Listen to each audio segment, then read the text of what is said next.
сайн байцгаана уу? Намаа Гавигийн ганц цэг гэдэг. Би ЦН нэмлэг сэвлэгчээр ажилладаг. Анх 2012 оноос 2016 онд дархны арш усыг уламжлалтын сувилгаан арга зүйчээр төгсөж байсан.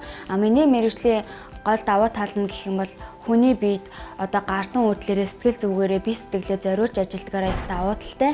Тэгээ одоо эмийн эмчилгээнээс илүү эмийн бус аргаар уламжлалт аргаараа хүмүүсийг байрж ангааж тангаараа эмчилгээрээ илүү бус эмчилгээнээс илүү давуу талтай болов уу гэж би боддог. Тэгээд ер нь эмчилгээний их гол давуу тал нь гэх юм бол одоо хүмүүст гартан үрдэл эмчилгээ ур чадвараасаа илүү бас харилцааны соёл ёс зүй илүү чухалчилж үздэг.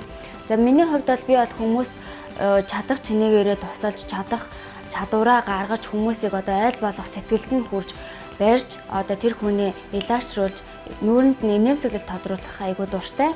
Хүмүүс маань болохоор одоо ингээд олон цагаар ажиллаад юм уу олон хүн бариад ажлын ачаал хичнээн өндөр байсан ч гэсэн ядарч гэнэ үү гэж асуудаг. Тэр үед нь би бол ерөөсөө ядарч үзээгүй, би ажилдаа шантарч үзээгүй. Ягаад гэвэл одоо барьж байгаа эмчлүүлэгч нар маань над руу халуун дулаанаар инээмсэглэж миний одоо цаашдаа ажиллах урам чадварыг маань өгдөг болохоор би энэ мэргэжлэрээ бахархаж энэ мэргэжлээ их дуртай байдаг.